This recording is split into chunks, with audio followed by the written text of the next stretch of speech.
Bismillahirrahmanirrahim. Assalamualaikum warahmatullahi wabarakatuh. Salam kenal, Waalaikumsalam warahmatullahi wabarakatuh. salam kenal teman-teman semuanya.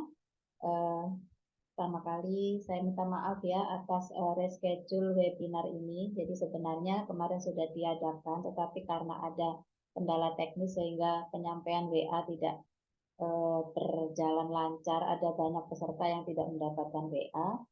Dan ini pun reschedule mendadak dikarenakan saya habis kena musibah gitu kemarin, 2 hari yang lalu itu saya kejamretan ya, kena jambret. Jadi seluruh isi tas, HP, berkas-berkas dan kartu-kartu ATM, KTP dan lain-lain itu hilang. Jadi saya harus mondar-mandir untuk mengurus. Jadi ini saya reschedule. Mudah-mudahan nanti ini kalau yang tidak bisa bergabung bisa melihat via YouTube. Nanti saya share linknya lagi ke WA ya.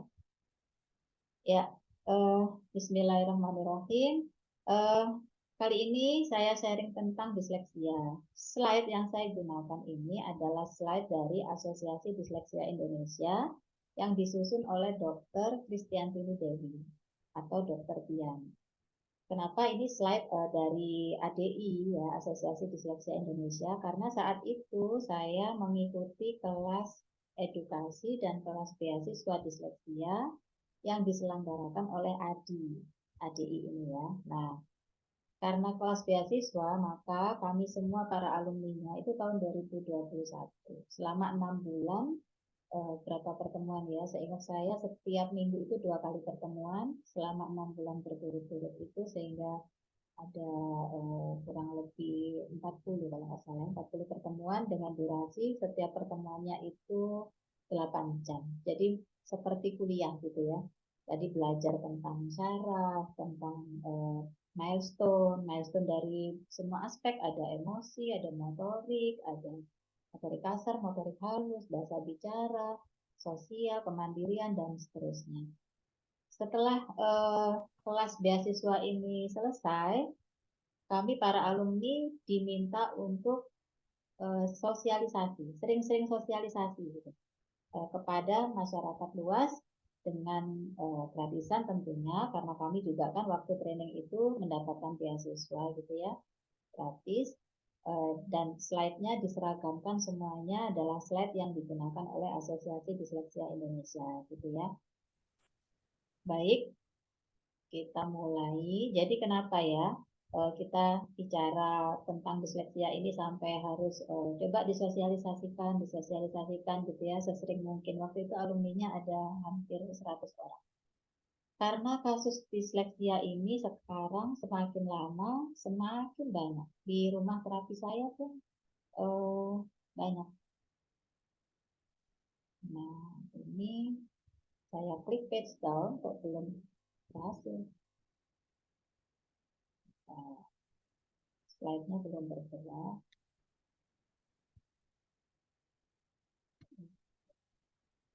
Saya ini dulu ya, saya stop lagi.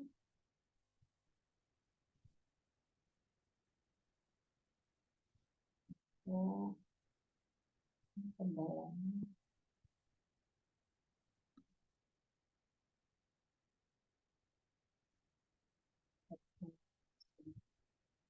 Tadi bisa ya dicoba ya.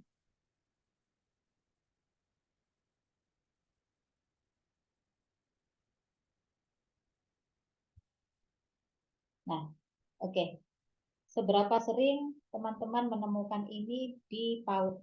Jadi yang guru PAUD, atau kita mungkin punya kenalan, kerabat, ponakan, atau mungkin putra kita sendiri di PAUD ya. Coba dilihat sekeliling, ketemu nggak anak yang rewel banget, yang selalu harus dituruti keinginannya.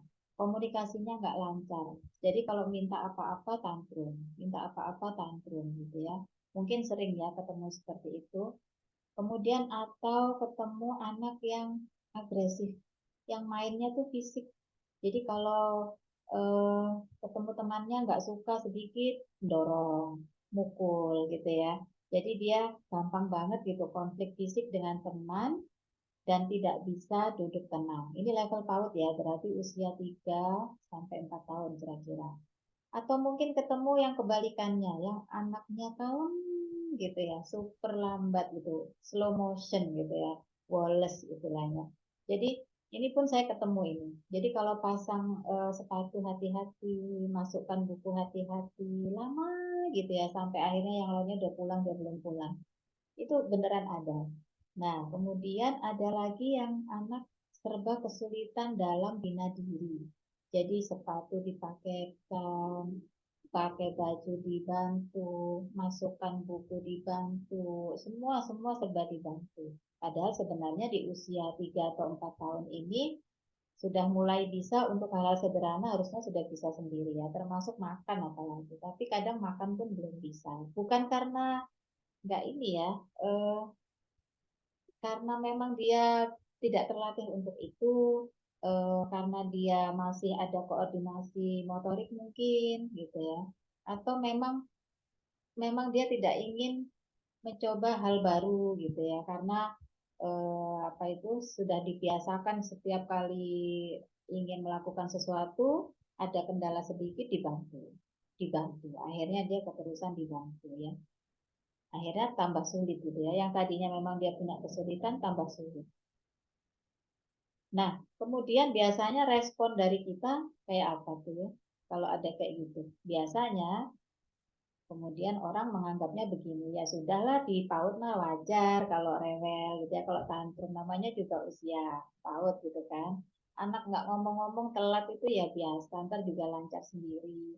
Atau misalkan ada yang bilang PAUD nggak bisa diem ya, anak laki kan wajar gontok-gontokan gitu ya, kadang seperti itu. Atau misalkan ya baguslah kalem gitu ya, lambat-lambat nggak apa-apa, nanti juga kalau udah bisa sekolah bisa jadi lebih cepat ya, kadang ini ada benernya gitu ya, cuma kadang respon-respon kita, orang-orang di sekitar kita itu lebih banyak ke pemakluman gitu, pemakluman yang akhirnya tanpa upaya untuk latihan.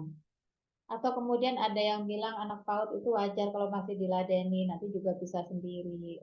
Ini kadang keterusan ini, akhirnya menganggap wajar-wajar sampai nggak terasa masih apa sudah sampai SD masih diladeni gitu ya. Padahal sebenarnya di usia PAUD sudah bisa mandiri, mandiri untuk usianya ya. Nah, ini kalau level PAUD. Kalau level SD, coba kita sering nggak ketemu ada anak, ya mungkin nggak sering ya, tapi ada anak tuh yang bengong gitu ya. Kalau dikasih instruksi kayaknya prosesnya kok lambat gitu ya, nggak segera gitu ya, nggak capcek, nggak satset gitu ya, nggak cekatan gitu ya. Atau anak yang kalau diinstruksi harus diulang-ulang gitu ya, baru dia ngerjakan. Padahal ya paham gitu, tapi nggak dikerja-kerjakan gitu. Jadi nunggu ayo, ayo gitu kan. Kita ayo ini ditulis gitu. Masih ngapain gitu. Ayo, waktunya sudah mau habis. Nah, sampai bolak-balik kayak gitu baru dikerjakan. Atau kita mungkin ketemu anak yang sangat pelupa. Penghapus pensilnya, rautannya, bahkan mungkin dasinya, macam-macam ya, lupa. Ini kadang sering beli alat tulis bukan karena habis, bukan karena rusak, tapi lupa. Ya, padahal sudah dikasih nama. Apalagi kalau botol minum, waduh ya, gitu ya, sering lupa. Kemudian adakah anak yang kesulitan baca, tapi kalau dibacakan ngerti gitu. Jadi kalau diceritakan, dibacakan buku, ngerti dia maksudnya, dijawab lisan, tapi suruh baca kadang susah. Atau anak yang masih sulit menulis, padahal sudah sekolah dasar. Kan sekolah dasar seharusnya sudah mulai bisa ya menulis. Atau ketemu nggak anak yang sulit banget fokus, perhatiannya nggak bisa tertumpu pada satu hal gitu. Dia usil di kelas itu ngomong sendiri, dia jahil, provokator, atau mungkin troublemaker, dia biang kerok. Kalau ada teman-temannya asik kusuk menerima materi di sekolah, dia ini kayak ngusilin gitu ya. Nah, ada aja tuh ya anak kayak gitu. Atau ketemu nggak anak yang sering banget konflik sama temannya, sama kayak tadi yang PAUD ya, gitu. Nah, dengan kondisi seperti ini biasanya respon kita seperti apa? Ya sudah, kalau dia nggak bisa baca dan dia lebih mudah dibacakan, ya dibacakan aja terus gitu. Kadang kan gitu ya. Atau Kalau dia susah nulis jawabannya ya dituliskan saja. Nah, ini kadang terjadi pada anak-anak yang punya guru pendamping ya di shadow gitu ya. Biasanya dituliskan sama shadownya atau orang tuanya. Ini beneran ada ya. Orang tuanya gemes gitu ya, kesuwen dituliskan gitu ya. Atau ya sudah kasih les aja, les Galstung gitu ya. Atau misalkan, oh anak yang troublemaker, provokator, jahil itu mungkin karena anaknya cari perhatian, orang tuanya sumber sibuk gitu ya. Mungkin ada benarnya, tetapi tidak semuanya karena seperti ini gitu. Atau mungkin kalau dia mengerjakan soalnya lama, ya sudah dikurangi aja jumlahnya gitu ya. Suka nunda-nunda mengerjakan, ya sudah jumlah soalnya dikurangi apa disedikitkan saja gitu. Kadang ada yang seperti itu. Atau misalkan ya sudah anak bengong tuh nggak apa-apa lah, yang penting dia nggak ganggu kelas sudah gitu ya. Jadi banyak sekali pemakluman dari sekitar kita yang membuat akhirnya anak dengan kondisi-kondisi seperti ini ditangani dengan segera gitu ya. Oke, nah selain itu ada juga komentar-komentar lain dianggap produk gagal lah. Iya loh, ini beneran ada. Jadi pernah juga ada yang konsultasi ke saya itu merasa gini, aku salah apa ya Bu dulu waktu hamil aku salah minum vitamin atau justru kebanyakan vitamin atau gimana ya gitu. Eh, apa ini eh, dari ayahnya ya, ayahnya kan begini begini begini gitu misalkan ya. Jadi dianggap sebuah produk gagal padahal tidak ada ciptaan Tuhan yang gagal ya. Ini harus kita pegang apapun kondisinya, kan kalau di Islam ada ya bahwa kita ini sebenarnya sudah sebaik-baik penciptaan. Nah, atau ada juga yang komennya yang lebih jelek dari anak ini mah banyak gitu ya. Jadi nggak apa-apa gitu ya. Memang secara fakta bisa jadi kondisi yang lebih buruk dari dia banyak, tetapi bukan berarti itu jadi pemakluman sehingga kita tidak mencari solusi. Atau misalkan komennya masukkan aja lah ke SLB gitu, karena dia nggak bisa mengikuti kondisi sekolah umum gitu ya. Atau misalkan bawa ke orang pinter yang dalam tanda petik gitu ya. Mungkin ini kena apa gitu ya. Kemudian terakhir pasrah sajalah sama Allah ya, nggak usah intervensi apa-apa. Gitu. Ya mungkin benar bagian pasrahnya ya, kita memang harus pasrah sama Allah bahwa ini memang sudah takdir gitu ya. Tetapi bukan berarti tidak perlu intervensi apa-apa, gitu. Ya kan? Jadi gini, kalau kita bicara tentang kondisi tadi ya, maka itu artinya anak-anak tersebut adalah anak-anak yang mengalami kesulitan belajar, ya kan? Sulit fokus, sulit baca, sulit nulis, sulit apa itu? Sulit tanggap gitu ya, tidak cepat tanggap itu kan sebuah kesulitan belajar. Nah, kesulitan belajar ini adalah keluhan yang dimiliki oleh sejuta umat gitu. Guru, orang tua, dokter, psikolog, terapis, kayaknya sering banget ketemu gitu. Anak saya sulit belajar gitu ya. Itu permasalahan yang benar-benar saat ini kejadiannya itu banyak gitu ya, kasusnya banyak. Nah, kalau kita bicara kesulitan belajar, ada dua kesulitan belajar. Kita singkat pertama KBU, kesulitan belajar umum. Yang kedua adalah kesulitan belajar spesifik. Jadi ini perlu diingat ya, teman-teman diingat ini aja. Kalau kesulitan belajar umum, ciri-cirinya apa? Pertama, potensi kecerdasannya di bawah rata. Jadi kalau di tes IQ rata-rata itu kan 90 ya, sampai 110. Jadi dia berarti di bawah 90 ke bawah gitu ya. Jadi 90 ke bawah. Nah, kalau di tes IQ gitu ya. Kemudian kesulitan yang dialami anak tersebut itu terjadi hampir pada semua aspek. Maksudnya jadi gini, kadang kita itu kan punya kesan anak ini kok lambat ya kalau mengerjakan soal, padahal kayaknya pinter loh. Tapi dia kalau ini kok bisa ya, kalau ini. Nah, itu berarti kita sebenarnya melihat anak-anak tersebut, individu tersebut masih punya kelebihan gitu di aspek tertentu. Tapi kalau pada anak kesulitan belajar umum, kita itu sudah punya kesan, oh iya memang dia nangkepnya lambat ya. Lalu dia pegang tulis juga belum bisa. Kemudian dia kalau ditanya masih yang belum paham gitu ya. Untuk hal-hal sederhana aja belum paham, dia juga belum bisa mandiri, dia juga belum. Ternyata kita melihat hampir pada semua aspek perkembangan itu dia terlambat, kesulitan. Gitu. Berarti dia kategorinya di kesulitan belajar umum. Gitu. Ini bisa melalui tes milestone ya. Jadi bisa cari di Google milestone untuk aspek perkembangan anak itu macam-macam. Ada motorik kasar, motorik halus, emosi, kognitif, sosial gitu ya, perilaku, bahasa bicara itu nanti bisa di checklist sesuai usianya. Cari kalau dia banyak gagal, berarti dia kategorinya di sini. Itu untuk screening mandiri ya, bukan untuk menegakkan diagnosa loh ya, karena ini kan mandiri. Nah, biasanya KBU ini, kesulitan belajar umum ini kita temui pada kasus autisme yang low function. Autisme kalau yang high function kan ada sisi yang dia bagus ya kemampuannya, tapi kalau yang low function hampir pada banyak aspek dia lemah. Kemudian kasus cerebral palsy, disabilitas intelektual atau retardasi mental kalau istilah yang dulu ya, atau Down syndrome gitu ya, atau sindrom-sindrom lainnya kan banyak ya selain Down syndrome. Nah, ini kebanyakan mereka termasuk di kesulitan belajar ini. Kalau anak KBU ini yang termasuk KBU, solusinya yang tepat adalah vokasional. Pendidikannya lebih ke bantu diri. Jadi bukan fokus ke akademik. Jadi kalau sekolah yang cocok memang sekolah SLB gitu ya, atau pendidikan khusus. Kalau kesulitan belajar spesifik, nah kita geser ke sisi kanan, ke tabel sebelah kanan. Cirinya apa? Yang pertama, potensi kecerdasannya berada di rentang rata-rata atau lebih. Gitu ya. Jadi minimal 90 berarti ya, minimal 90. Jadi atau lebih. Mungkin nggak sih Bu, pernah ada pertanyaan begini.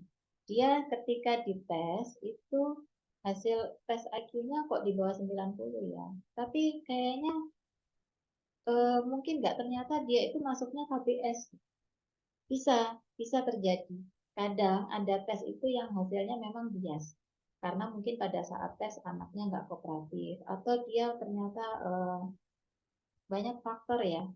Biasanya nanti dites ulang beberapa bulan kemudian, nanti akan terlihat jika biasanya 6 bulan ya, 6 bulan kemudian bisa dilakukan tes lagi. Jika dalam 6 bulan itu dengan intervensi, misalkan kita lakukan latihan nih sebelum tes ulang.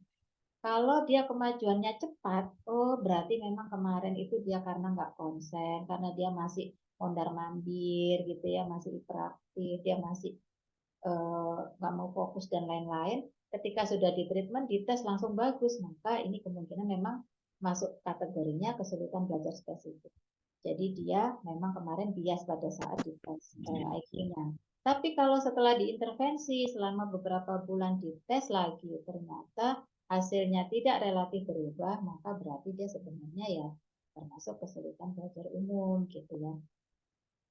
Nah, kesulitan yang terjadi di anak-anak dengan KBS itu terjadinya hanya di beberapa aspek saja, terutama adalah aspek bahasa dan fungsi eksekutif. Jadi aspek bahasanya aja yang sering terhambat ya. Misalkan dia nggak paham apa yang dibaca kayak gitu ya. Kemudian dia menuliskan apa yang dia pahami juga dia kesulitan, sulit mencari, aduh apa ya itu namanya ya, apa ya gitu. Atau hambatannya di fungsi eksekutif. Fungsi eksekutif adalah kemampuan mental seorang individu dalam mengelola dirinya gitu, untuk mencapai tujuan tertentu. Misalkan saya kalau mau pergi besok apa ya yang harus saya siapkan gitu ya. Itu kan kita bisa tuh perencanaan. Aku harus begini, begini, begini. Besok pergi kemana, berapa lama, berarti aku harus bawa baju sekian. Berarti eh, karena di sana cuacanya begini, maka apa yang harus aku bawa? Berarti besok berangkatnya jam berapa supaya tidak terlambat gitu ya, ada planning. Kemudian atau misalkan kalau ketemu masalah, berarti aku harus bagaimana ya, itu problem solving. Jadi kemampuan mental, kemampuan berpikir yang tingkatnya tinggi, yaitu fungsi eksekutif, termasuk kontrol diri. Jadi kalau ketemu orang yang menyebalkan misalkan yang aku harus bagaimana ya, apakah langsung tak pukul saja, nah kayak gitu ya. Jadi kontrol diri itu juga masuk. Kemudian working memory. Kemarin aku ke sana itu apa ya namanya ya gitu. Jadi memori kerja. Kalau misalkan ketemu soal seperti ini jawabnya apa ya? Yang waktu itu aku pelajari apa ya gitu. Jadi daya ingat ya. Banyak ya aspek fungsi eksekutif ini. Intinya adalah kemampuan seorang individu dalam mengelola dirinya, tapi terkait dengan kemampuan mental. Oke, ciri berikutnya, kesulitan belajar spesifik ini didapatkan pada kasus-kasus disleksia, diskalkulia, dan disgrafia. Oke ya, jadi ada 3. Nanti kita jelaskan. Anak-anak dengan KBS ini mampu sekolah di sekolah reguler, teman-teman. Jadi dia bisa atau inklusif. Tapi tentu dengan treatment ya, dengan penanganan yang sedikit dengan cara apa ya, penyesuaian metode belajarnya, metode mengajarnya itu harus ada sesuai kebutuhan anak gitu loh. Pakai PPI kalau sekarang istilahnya ya, program pembelajaran individual. Karena kalau disamaratakan dengan lain-lainnya, anak-anak lain dalam kelas tersebut biasanya dia tertinggal gitu ya. Tapi intinya dia masih mampu untuk sekolah di sekolah reguler atau inklusi. Nah, perbedaan antara KBS dan KBU tadi itu masih banyak persepsi yang berbeda di antara kita, orang tua, guru, profesional, dan pemangku kebijakan ya. Itu kadang membingungkan sehingga yang menjadi pihak yang rugi adalah siswa. Maksudnya rugi itu akhirnya tidak tertangani dengan tepat. Kadang dianggapnya termasuk anak-anak bodoh gitu ya. Atau misalkan dihukum gitu ya karena dia troublemaker tadi kan, karena dia mengerjakan tugas lambat, akhirnya nilainya jelek. Nilai jelek terus nggak naik kelas misalkan. Kalau dulu ya, kalau sekarang naik semua. Tapi ternyata dia naik kelas tapi tetap nggak paham gitu kan, kasihan ya. Akhirnya anak-anak ini kasihan gitu, tidak tertangani dengan tepat. Jadi mari kita samakan persepsi supaya kita paham seperti apa sih anak-anak disleksia ini gitu ya. Oke, apa sih disleksia itu? Teman-teman bisa lihat di web Asosiasi Disleksia Indonesia, ini web resmi ADI ya. Nanti di sana ada info-info acara-acara yang diselenggarakan oleh ADI, dan di sana ada pengertian tentang disleksia itu apa. Ya, jadi disleksia ini termasuk kesulitan belajar spesifik. Jadi bukan yang KBU ya, tapi KBS. Ya, artinya apa? Berarti punya kecerdasannya baik, minimal rata-rata, kemudian dia punya gangguannya itu adalah di area perkembangan bahasa dan fungsi eksekutif.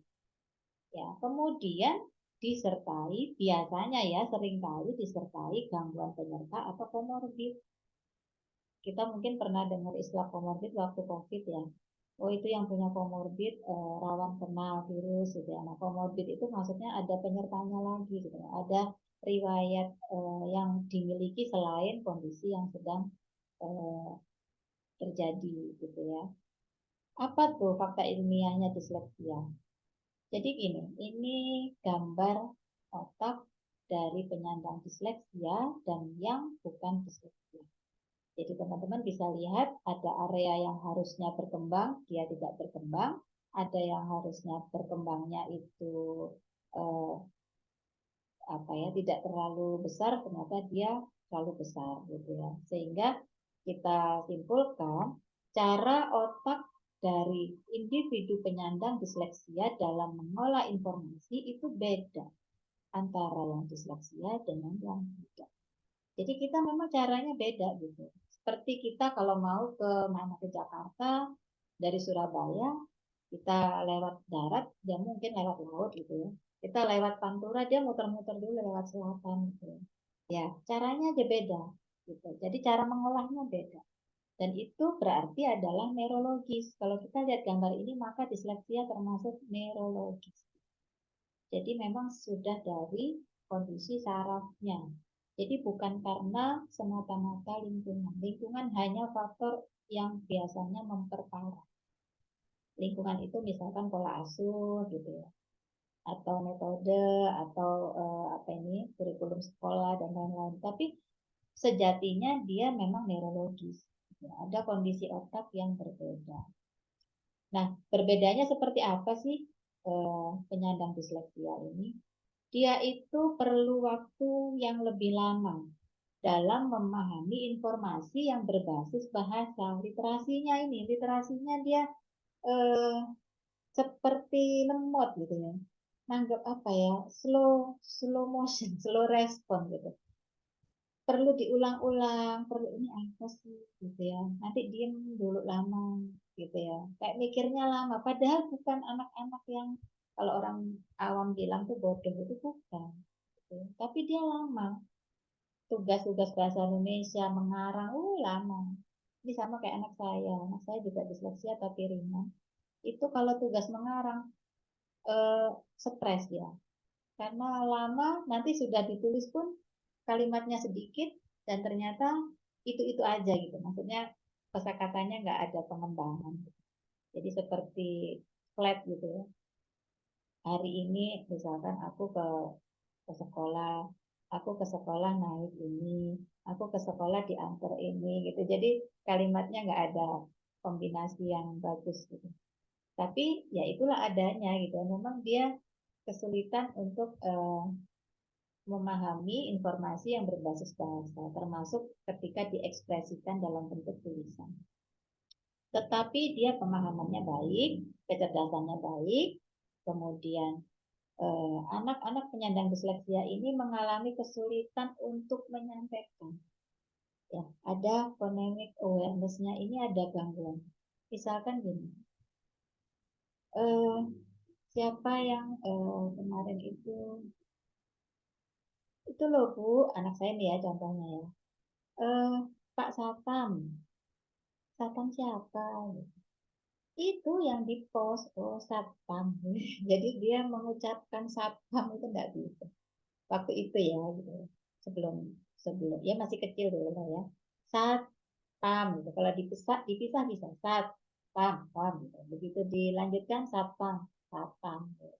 Jadi sering ya ada kayak gini seperti pemerintah itu pementra itu pernah ada masuk gitu kebakaran kabaran gitu jadi dia ada phonemic awareness-nya memang ada masalah kemudian ada gangguan pada fungsi eksekutif ya ini diulang-ulang terusnya tiap slide nanti ya sering diulang supaya teman-teman nyantol gitu bahwa anak disleksia ini fungsi eksekutif bahasa udah gitu di dua hal ini ya masalah bahasa fungsi eksekutif bahasa fungsi eksekutif. Contohnya apa nih? Fungsi eksekutif tadi kan saya bilang ini termasuk menyangkut kemampuan mental seorang individu dalam mengelola dirinya ya untuk mencapai tujuan tertentu. Ada di dalamnya yang namanya fleksibilitas kognitif. Jadi kemampuan untuk menyelaraskan diri, adaptasi.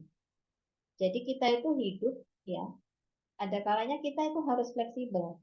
Tetapi penyandang disleksia ini biasanya kaku sekali. Misalkan, kalau dia eh, tahu bahwa hari Senin itu seragamnya merah putih misalkan. Kemudian ada masalah nih dengan bajunya. Itu dia bisa stres nggak kalah, nggak mau. Gitu ya. Padahal misalkan saya sampaikan, ini pernah terjadi di anak saya juga. Jadi saya sampaikan ke gurunya, mohon maaf karena kami apa ya saya lupa waktu itu pulang dari luar kota atau apa, lupa mencuci dan lain-lain sehingga seragamnya itu tidak bisa. Oh, enggak mau, enggak mau. Padahal gurunya sudah mengatakan enggak masalah, pakai seragam yang ada yang lain. Enggak mau gitu. Gitu. Jadi eh, enggak bisa menerima perubahan, sulit gitu ya. Jadi enggak fleksibel. Contoh lainnya banyak ya. Gitu. Jadi intinya bahwa tidak bisa fleksibel menyesuaikan diri dengan tuntutan perubahan dari lingkungan. Kemudian daya ingatnya, memori kerjanya. Jadi itu tadi lupaan, gitu ya, itu lupa. Gitu. Sampai kadang ada candaan tuh hidung kalau nggak nempel lupa. Ini saya ya. Gitu. Jadi saya setelah belajar tentang disleksia, saya jadi kayak terkaca, oh ini kayaknya saya semua gitu ya. Cuma alhamdulillahnya masih level ringan, sehingga saya merasa saya sudah ketemu strategi-strategi untuk mengatasi hambatan-hambatan yang saya rasakan. Gitu. Kemudian inhibitory control, ini terkait dengan kontrol diri. Jadi dia kayak nggak bisa, kalah sabar gitu ya, nggak bisa. Impulsif, aku pengennya ini ya ini, sekarang ya sekarang gitu ya. Jadi eh, kalau nggak ini ya langsung apa ditabrak gitu lah ya istilahnya. Antri nggak mau, harus macam-macam ya. Kalau minta sesuatu harus saat ini gitu. Jadi nggak bisa kontrol untuk emosinya, untuk keinginannya gitu ya. Nah, dari secara prevalensinya ini di UK ya, di Inggris ya, 5% penyandang disleksia dari seluruh populasi ya. Singapura 10%, Amerika 17%. Indonesia belum ketemu datanya ya. Aduh, maaf ya ada iklan kucing saya. Nah, laki-laki 3 kali lipat lebih banyak. Gitu ya. Nggak tahu kalau sekarang saya di beberapa kali terakhir ini saya ketemu klien dengan disleksia itu di perempuan juga lumayan. Sudah mulai maksudnya penambahannya kok lumayan ya gitu. Maksudnya jadi agak banyak ya. Tetapi memang tetap tetap lebih banyak laki-laki sih kalau di klien-klien saya. Jadi memang laki-laki lebih banyak ya populasinya 3 kali. Jadi di rata-rata lah ya kira-kira itu 1 dari 10 orang, berarti 10% ya. Jadi dari 10 anak ada 1 disleksia. 10 anak 1 disleksia itu kurang lebihnya seperti itu. Dan eh, ini tadi perbandingannya adalah 3 banding 1 antara laki-laki dan perempuan.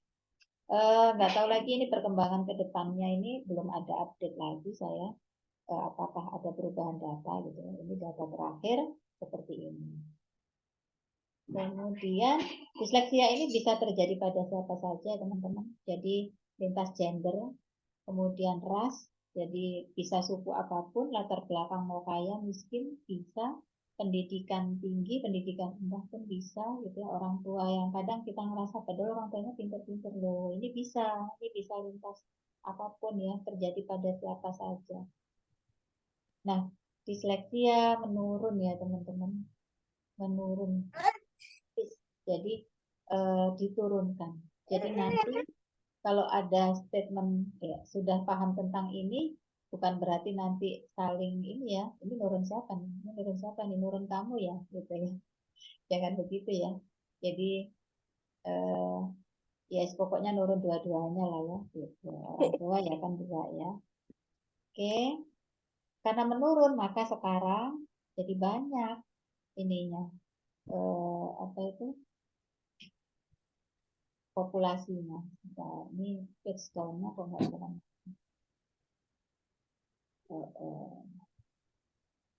Nah, masing-masing penyandang disleksia punya gambaran klinis yang spesifik ya. Jadi tidak sama persis antara setiap individu.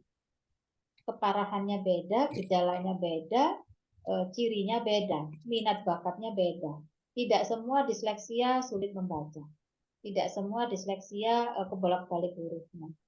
Tidak semua, jadi bisa beda-beda gitu. Ada yang dia lemah di daya ingat tapi dia verbalnya justru bagus, ada yang macam-macam ya, dan tiap individu tidak ada yang sama persis karena kita bicara tentang manusia di mana semua respon itu adalah pusatnya di otak dan kita tidak pernah bisa tahu isi otak itu seperti apa ya, gambarannya seperti apa.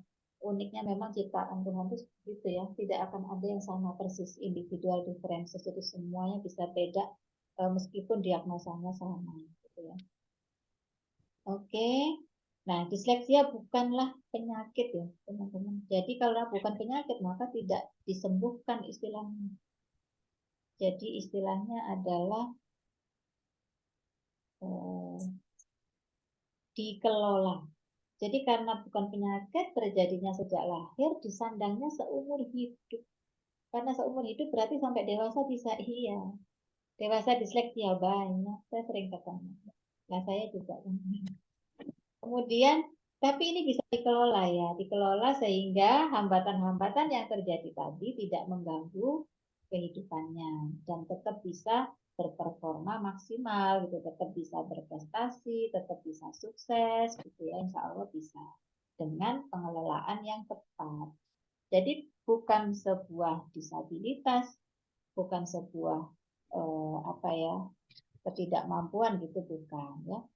Nah, disleksia berevolusi dari waktu ke waktu, teman-teman. Maksudnya begini, di usia prasekolah gejalanya apa? Kayak tadi ya, nggak bisa diem, ngamukan gitu ya, tantrum, kemudian nggak mandiri misalkan. Cirinya bisa beda-beda ya tiap anak, bukan berarti ini ciri yang melekat pada satu individu.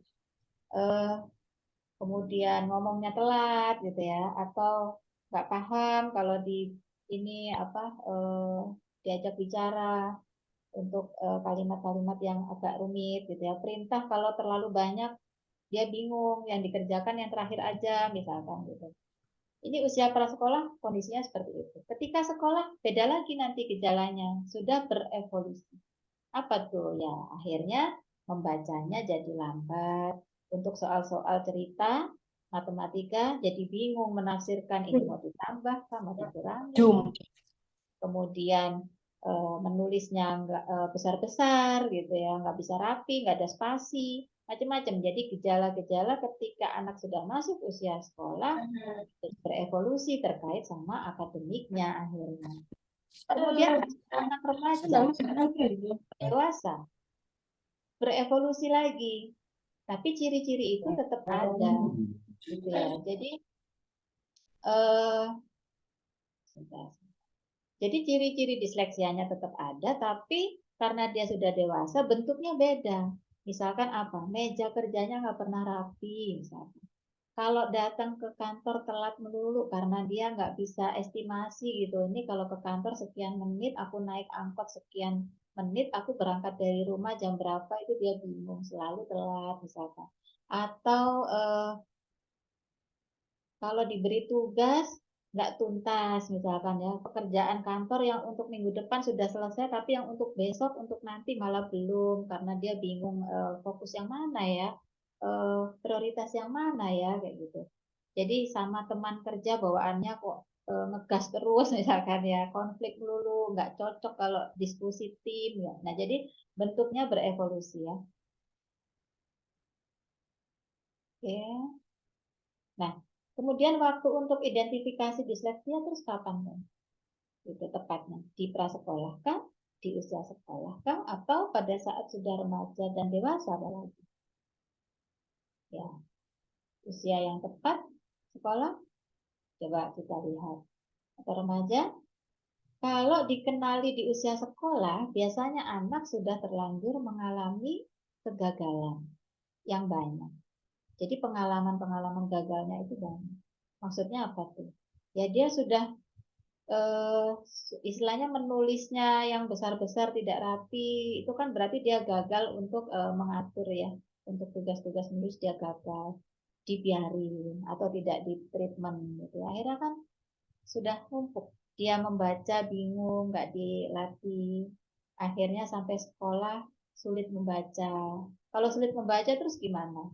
Untuk pelajaran-pelajaran lain kan pasti semakin lama semakin rumit, level kesulitan pelajaran semakin berat, semakin gagal terus gitu.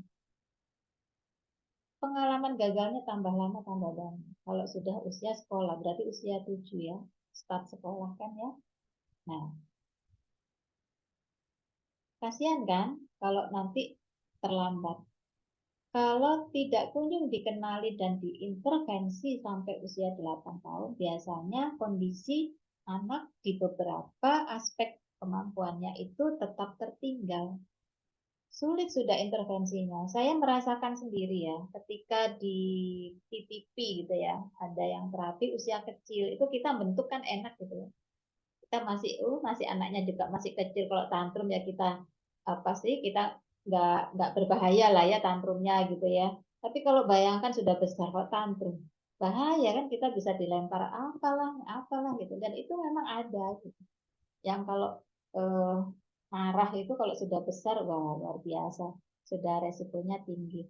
Jadi akan akhirnya mengubahnya itu sulit ya.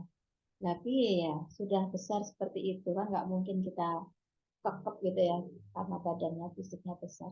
Jadi kalau sudah usia 8 tahun biasanya ada beberapa aspek yang tetap tertinggal karena mengejarnya semakin banyak sulit dan sudah seperti terekam kuat kan akhirnya sulit berubah gitu ya. Nah, maka yang lebih tepat untuk menghindari supaya anak tidak merasakan pengalaman gagal yang bertubi-tubi, maka identifikasi yang tepat adalah di usia prasekolah. Berarti sebelum 7 tahun. Gitu ya, waktu terbaiknya untuk identifikasi. Meskipun ini kalau teman-teman dari psikolog, diagnosa itu ditegakkan di usia 7 untuk secara resminya ya, disleksia. Tetapi kalau kita menunggu diagnosa itu tegak 7 tahun, anak sudah susah gitu, lebih sulit lagi kan untuk menghandle. Jadi meskipun diagnosa tegak, kalau saya sebagai terapis, ya kan ciri-cirinya udah kelihatan nih. Meskipun diagnosa belum tegak, ya tetap diterapi. Gitu. Jadi gejala-gejala tadi, hambatan-hambatan tadi itu diterapi. Yang fokusnya, yang tantrumnya, yang bahasanya, macam-macam, yang kemandiriannya, itu yang diterapi. Supaya ketika usia sekolah, nggak terjadi kegagalan yang banyak. Gitu ya, teman-teman. Nah, gangguan penyerta pada penyandang disleksia. Yang terbanyak adalah ADHD, Attention Deficit Hyperactivity Disorder.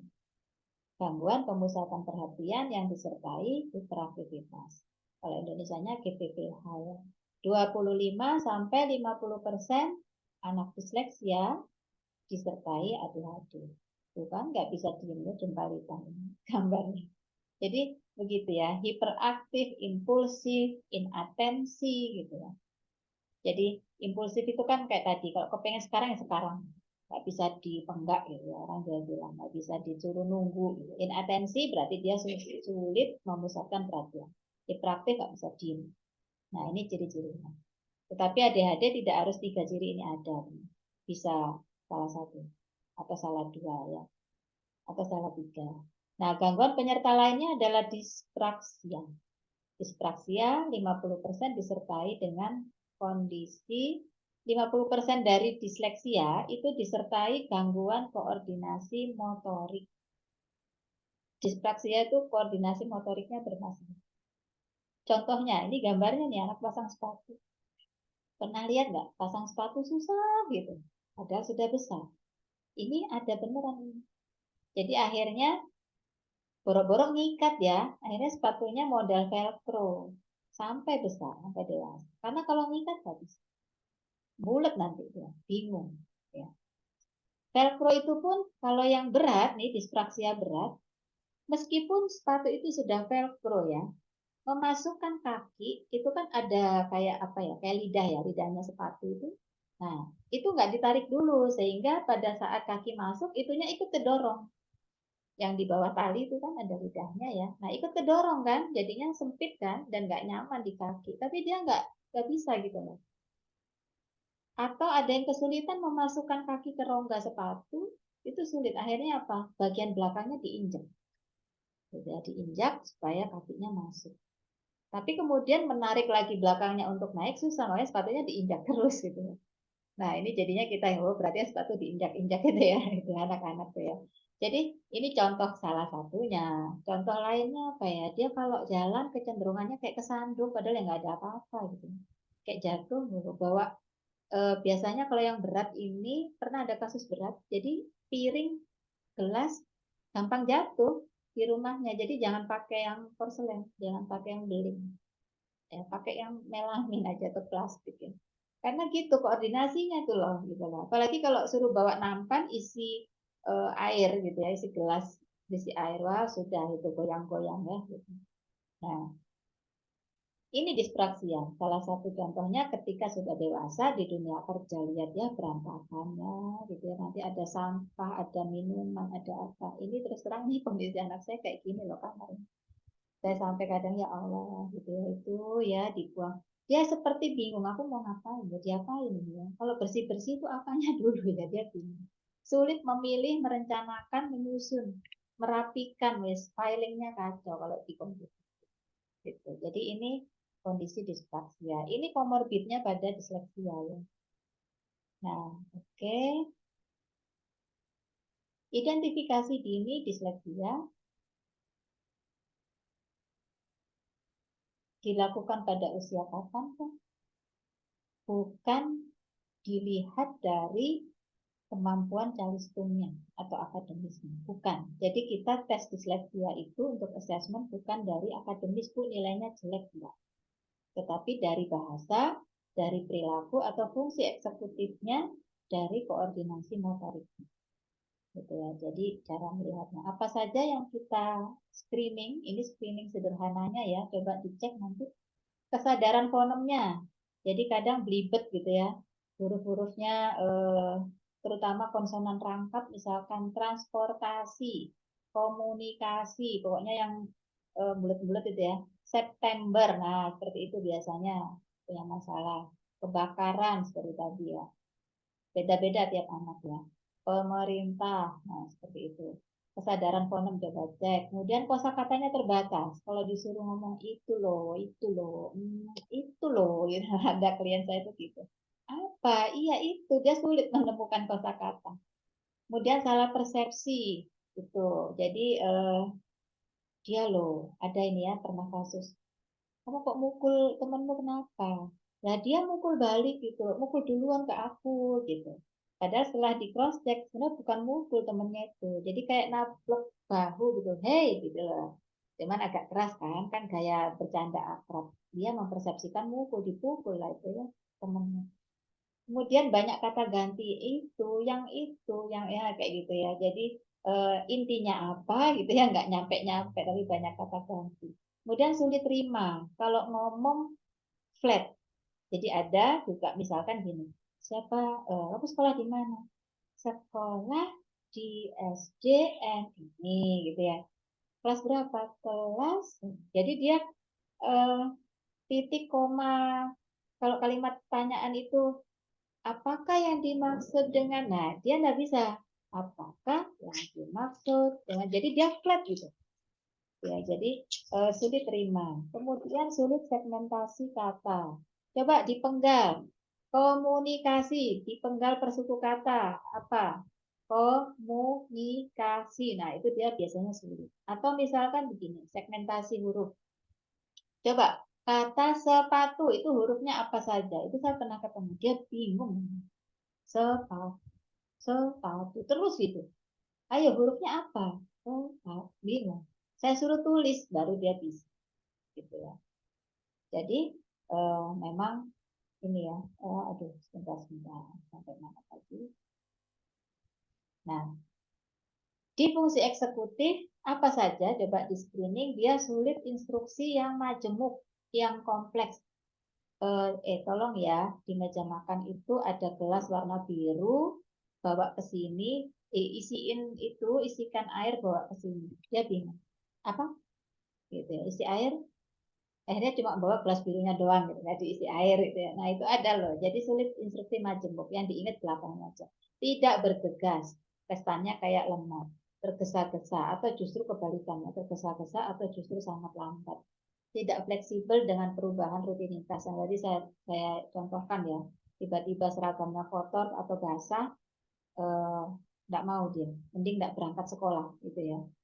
Atau kondisi yang mudah teralihkan, ngerjakan ini belum selesai ganti, ini belum selesai ganti gitu ya, ini belum selesai ganti, nggak ada yang tuntas ya. Kalau di koordinasi motorik apa screeningnya, urusan bantu dirinya masih banyak dibantu. Jadi makan dibantu, masukkan apa itu, nutup botolnya dibantu misalkan, pakai seragam, resletingnya dibantu, macam-macam ya. Gerusa-gerusu, nggak bisa anteng gitu, nabrak-nabrak bawaannya ya gitu. Berantakan, enggan partisipasi dalam kegiatan motorik, misalkan olahraga, permainan tradisional, engkle, gobak sodor, apa itu dia nggak suka gitu ya, karena dia tahu dia kesulitan di situ. Oke, tanda-tanda disleksia di usia sekolah apa? Secara akademis ini ya, calistung biasanya kena masalah. Jadi akhirnya nilainya jelek. muncul berbagai kesulitan di pelajaran yang berbasis bahasa, soal cerita matematika, tuh ya, soal-soal mengarang, mencari gagasan pokok, itu bingung. Anak saya itu kategorinya dia baca lancar, tapi begitu ditanya tentang apa tadi paragraf itu, bingung. Jadi yang dia sebutkan hanya kalimat pertama pasti, di mana-mana kalimat pertama itu dianggap gagasan pokok, padahal tidak selalu ya. Kemudian executive function kalau di usia sekolah apa? Dia pelupa, bengong, lamban, tugas tidak tuntas, sering ganggu teman, bicaranya tergesa-gesa, banyak bicara atau macam-macam gangguan bicara ya, banyak ide-ide aneh. Tapi kayak nggak masuk akal gitu kadang. Ini ngomongnya aneh, pernah ada seperti itu. Ngomongnya itu kayak ngomong futuristik gitu. Saya pernah ada dulu ya, yang lama. Jadi mungkin seperti kita kalau nonton Star Trek gitu ya. Jadi nanti itu ada ini, tapi hayal gitu. Kita mendengarnya jadi seperti hayal karena aneh ya. Padahal itu dia sedang sedang berimajinasi, sebenarnya yang nggak hayal-hayal banget. Dia mungkin visioner ya. Mungkin ya kayak alat-alat teknologi canggih zaman sekarang itu hasil dari orang yang dulu berhayal kan di zaman dulu. Bisa handphone gitu ya, tanpa kabel kita bisa melihat wajah orang yang jaraknya ribuan kilo dan lain-lain ya. Kan itu aneh ya sebenarnya di zaman dulu. Tapi ternyata terwujud. Nah, bisa saja nih anak-anak yang punya ide-ide aneh ini suatu saat terwujud gitu idenya. Kemudian tak sabaran, ceroboh gitu ya. Kalau di aspek sosial, emosi, usia disleksia, usia sekolah, anak disleksia apa? Dia sering salah persepsi itu tadi. Sulit, sulit atau telat memahami humor. Jadi temannya udah ketawa, dia belakangan. Jadi telat gitu ya. Bagi dia kayaknya awal-awal nggak lucu, setelah itu diproses, oh iya lucu gitu ya. Jadi kadang ada kondisi-kondisi yang lucu, tapi kita lucu itu bukan lucu mentertawakan, tapi artinya ini unik banget itu, anak disleksia itu unik. Saya tuh senang kalau ada misalkan mengamati anak-anak disleksia ini unik banget ya. Gitu. Sering merespon situasi dengan bahasa sosial yang tidak pas. Jadi misalkan, gak boleh berisik, ini lagi ada orang kesusahan gitu ya, misalkan bertamu melayat gitu. Dia nggak paham itu, sehingga dia tetap teriak-teriak misalkan, tetap cerewet, tetap nyanyi gitu. Padahal ya bukan anak kecil gitu. Sering konflik dan temannya sedikit. Jadi ada yang menilai itu begitu loh, dia nggak asik untuk diajak berteman karena ya itu tadi gampang marah, terus nggak bisa terima pendapat orang, terus dia kalau mau apa-apa itu ngerebutan, nggak mau sabar, nggak mau berbagi, nggak mau antri dan sebagainya, sehingga temannya biasanya sedikit. Baik, ini contoh ya teman-teman, memahami istilah karena kosakatanya minim. Ikan tidak hidup di darat tetapi di air.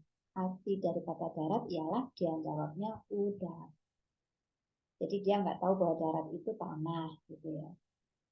Jadi iya, karena dia mungkin ya, ini dugaan saya dia mengambil yang mirip. Darat itu kan ada dara, DARA. Nah, udara ini kan ada, bisa jadi ya. Jadi dia kosakatanya terbatas.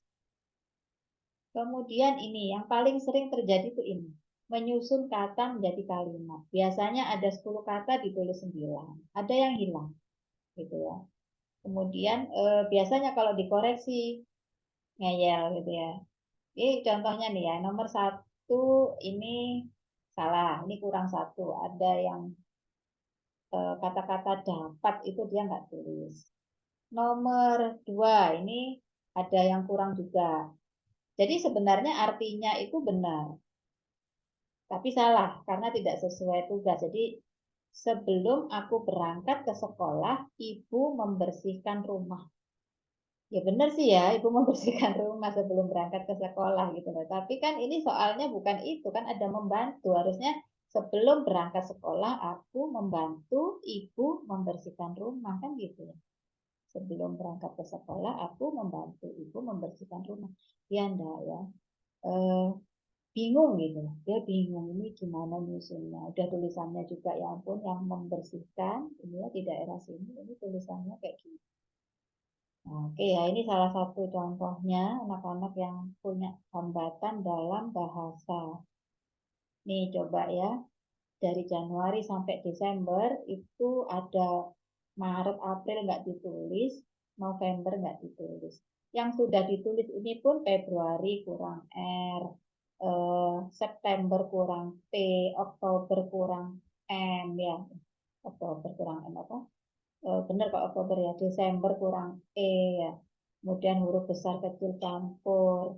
Kemudian yang sebelah kanan kotak stetoskop, termometer, kesulitan menuliskan kata yang banyak imbuhan, menyembuhkan kurang M, menyelimutinya. Nah, biasanya yang konsonan rangkap ini ya, yang gitu ya, NY itu biasanya double G tenggorokan ya, ambulan jadi abulan, gitu kan, infeksi jadi infeksi, nah gitu. Jadi banyak banget ini ya kesalahannya.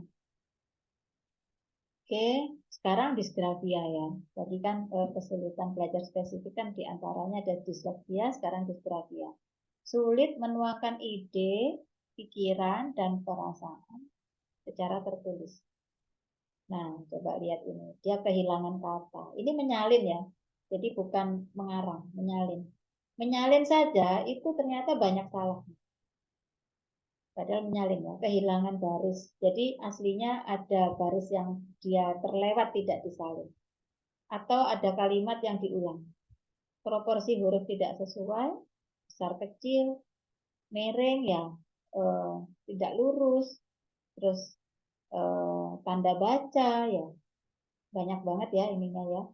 Jadi solusinya, strateginya jangan dikasih kertas kosong, apa blank, jadi pakai yang bergaris. Atau kalau kertas kosong begini polos, di bawahnya diberi bergaris, tapi dia yang bisa tembus gitu, yang kelihatan. Kalau saya mengantisipasinya seperti itu. Oke, ini kesulitan menuangkan ide nih, disgrafia juga. Coba lihat pengalaman di Ancol kurang M. Tidak ada spasi, ya pengalaman di Ancol digabung ya.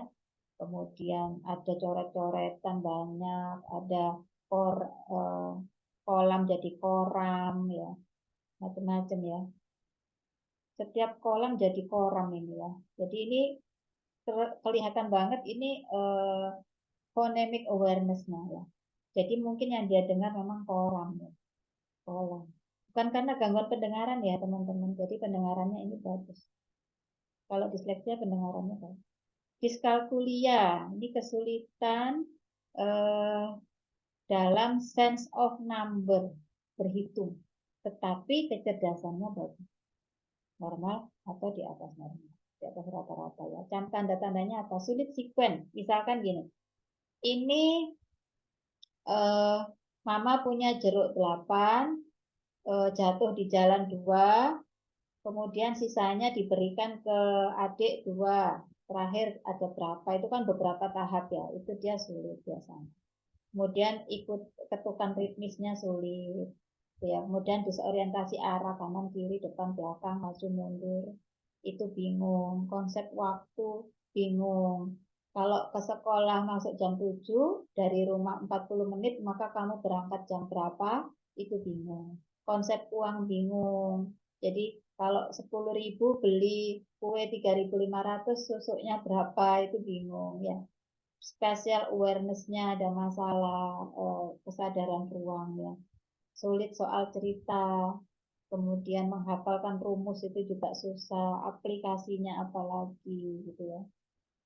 Nah, tertukar-tukar lambang bilangan, harusnya dibagi, dikali, harusnya ditambah, dikurang, masih menggunakan jari untuk menghitung yang sudah besar gitu ya, angka-angka besar masih pakai jari. Akhirnya apa? Pekerjaannya lama, tugasnya lama selesai.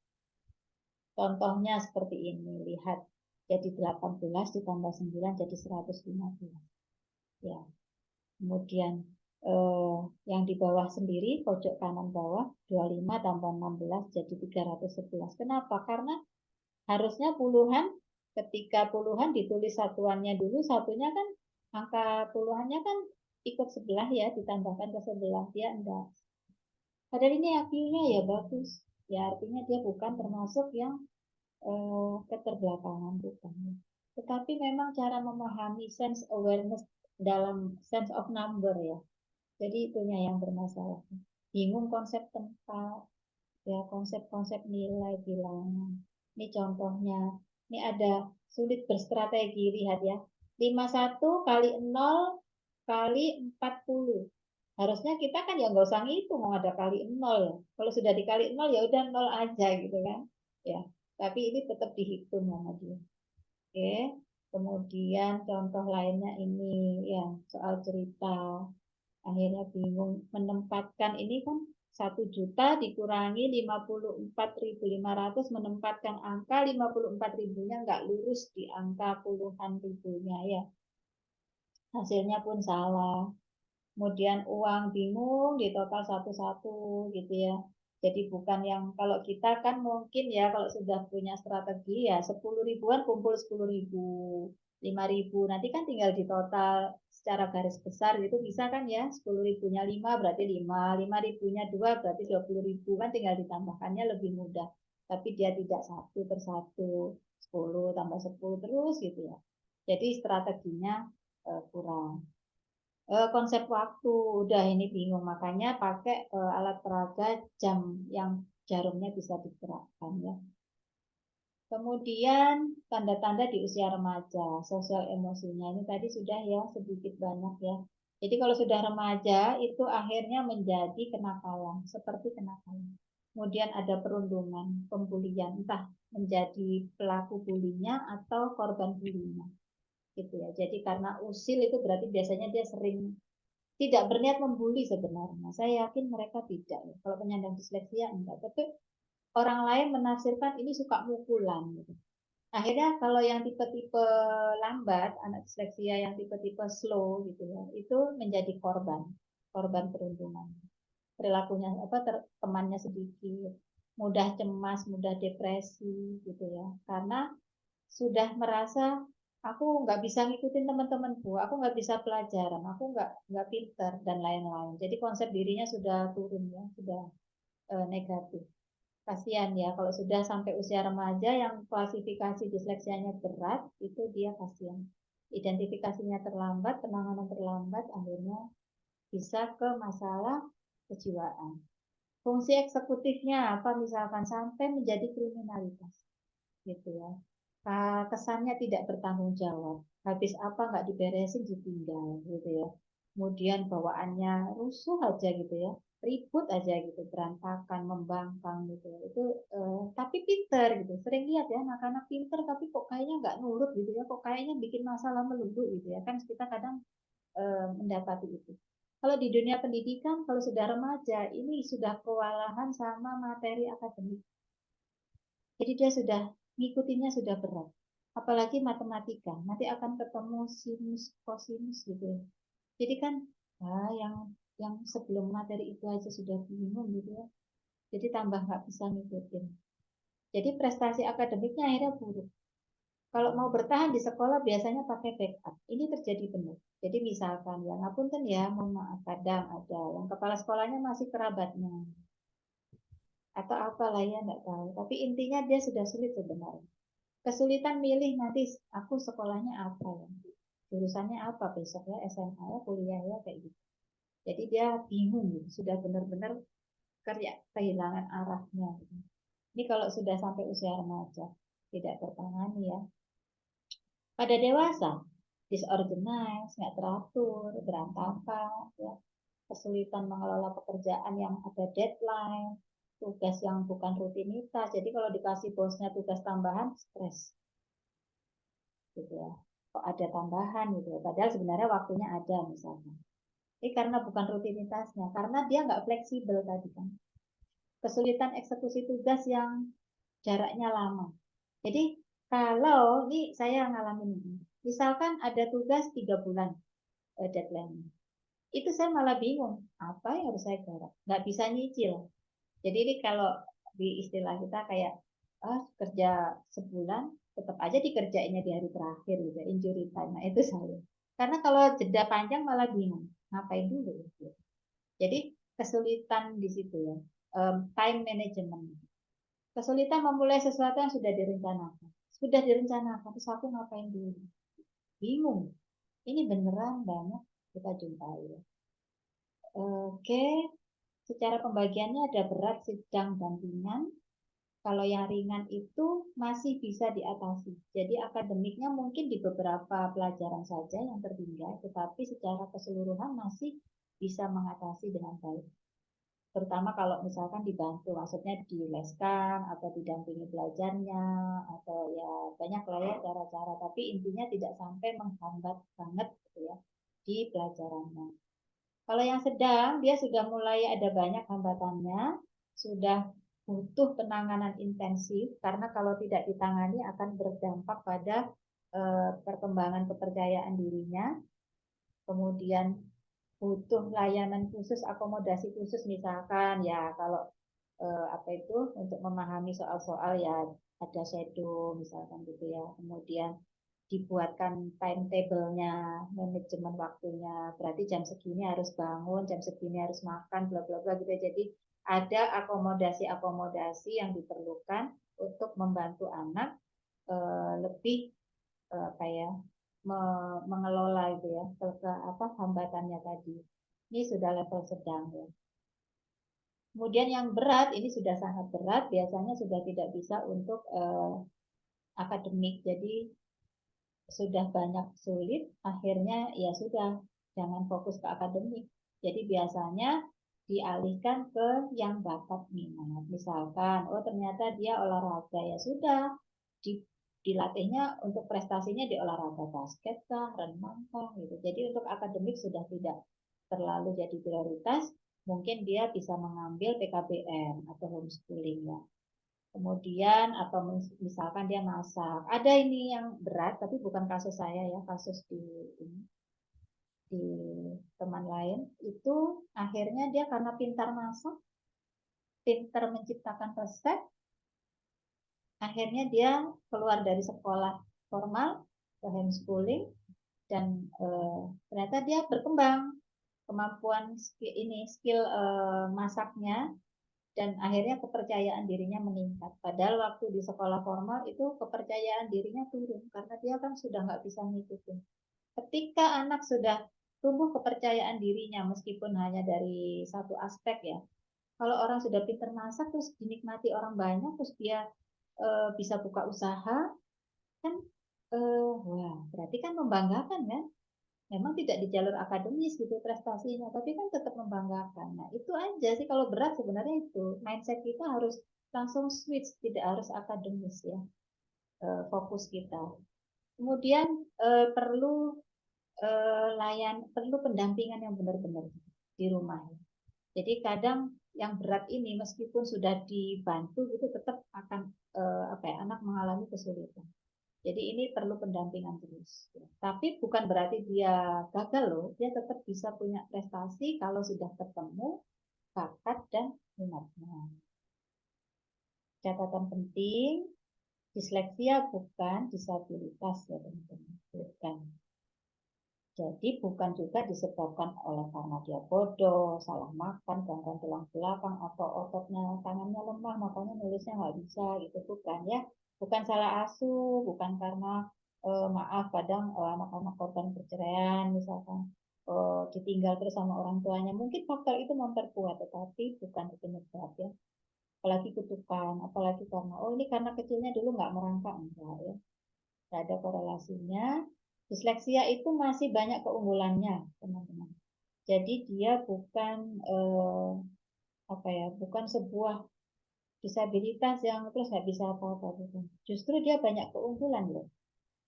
Individu disleksia itu kreatif, inovatif, cara berpikirnya itu out of the box ya, anti mainstream.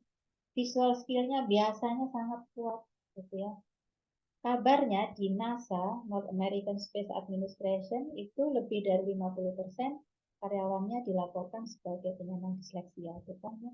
Jadi orang-orang visioner gitu. Karena kemampuan 3D-nya luar biasa. Kemampuan pemecahan masalahnya, spasialnya bagus. Nah, jangka panjang yang buruk ya kalau dia ini ya sering gagal. Ya kalau apa istilahnya nggak tertangani ya jangka panjang. Kepercayaan dirinya turun, akademisnya turun, pintar tapi kok nggak sukses di dunia kerja gitu ya. Ada yang dia akademisnya bagus tapi di dunia kerja kok kayaknya gagal terus gitu ya, nggak sukses karena apa? Nggak bisa kooperatif sama lingkungan kadang ya, aneh gitu misalkan.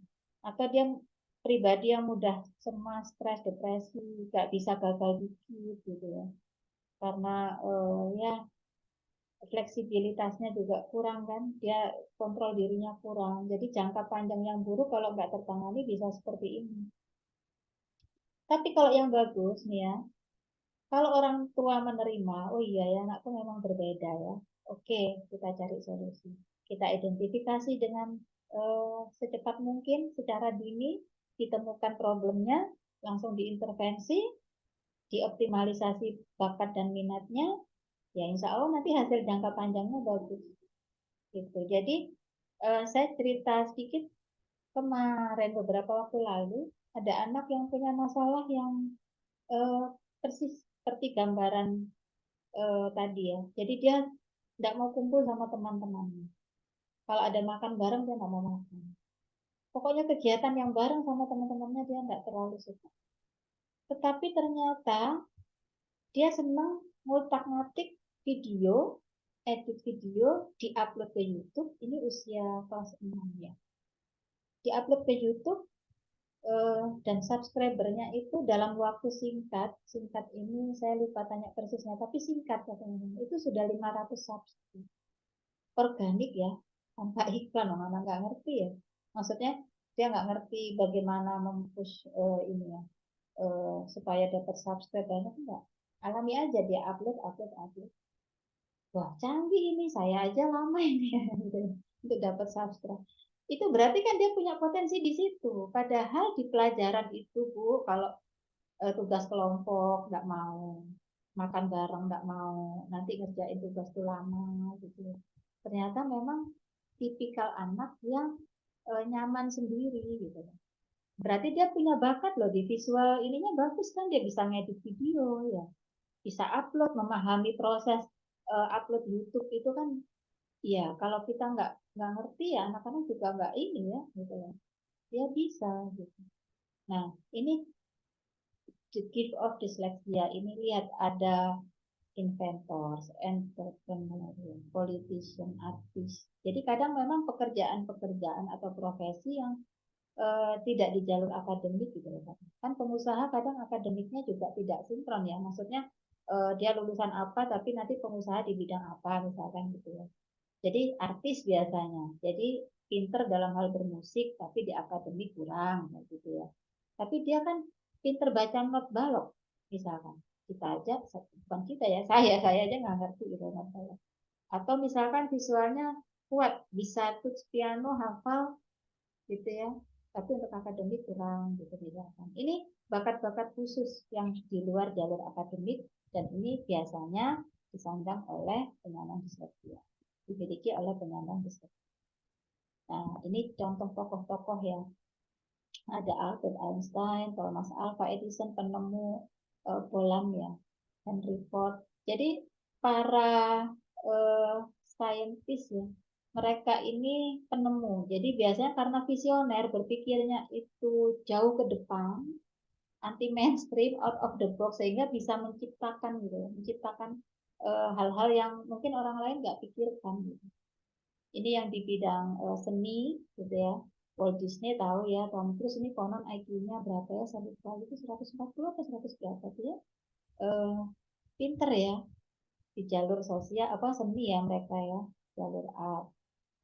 Kemudian ini pengusaha ya, Steve Jobs, Steven Spielberg ini kan sutradara itu ya, apa Jurassic Park ya. Lee Kuan Yew ini kan yang PM Singapura ya waktu itu. Sekarang masih belum ya? Nah, saya politik kurang ahli ini. Temukan saja dan optimalkan keunggulan. Jadi nanti akan bisa tetap sukses anak-anak disleksia ini. Oke, teman-teman, terakhir sudah presentasi saya. Mungkinkah ada pertanyaan? Boleh chat atau raise hand. Saya stop share dulu. Oh, ini ada teman yang kemarin sudah share, sudah ikut Zoom, ikut lagi. Oke, ada nih saya buka chat dulu. Oh iya, izin live. Materi dibagi. Kalau yang materi ini, mohon maaf, saya tidak berani membagi karena ini materi dari Asosiasi Disleksia yang diperuntukkan untuk alumni, gitu ya. Tetapi teman-teman begini, saya ada materi lain. Memang ini materi yang sebenarnya disisipi untuk terakhir itu eh, materi seperti promo, gitu ya, promo webnya tentang salah satu tools untuk disleksia. Materi yang ini free to share. Nanti saya share, tetapi saya akan membuat ini dulu. Itu dalam bentuk PDF. Nanti saya share ke teman-teman yang kemarin mendaftar. Nanti saya share link YouTube-nya. Rencananya saya buat untuk rekamannya, saya upload di YouTube. Nanti materinya boleh dimiliki. Untuk yang materi itu ya, tetapi in English. Tapi kalimatnya pendek-pendek. Dan itu slide disleksia banget gitu. Maksudnya penuh warna-warni gambar gitu ya. Bagus deh, nanti saya share ke teman-teman yang berminat. Jadi nanti Japri ke nomor yang tadi kirim ini ya, kirim link Zoom. Karena ini kan tidak semuanya hadir di sini.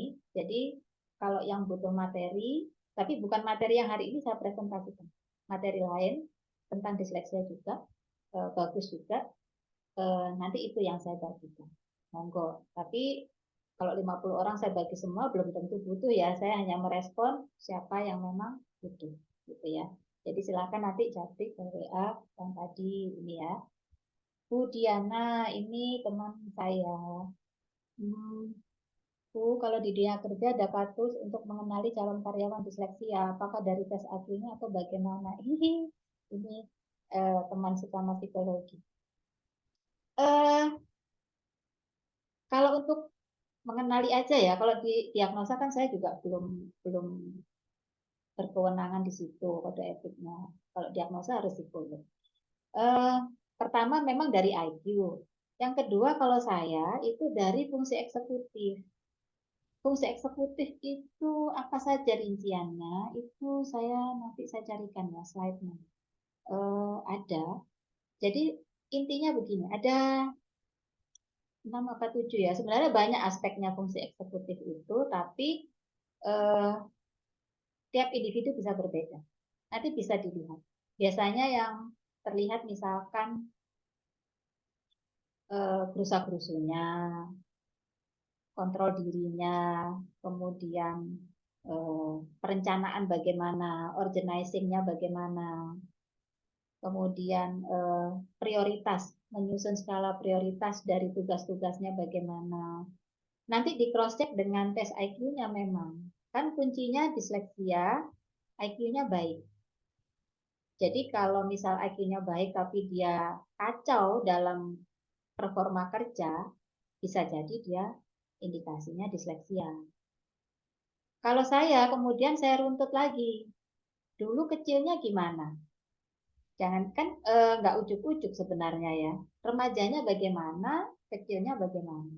Apa dulu kecilnya suka ini ya, suka ini dah, nggak tahan tadi kelas misalnya. Atau apa nih? Ini saya ada ya, ada kenalan kerabat lah ya, indikasi disleksia.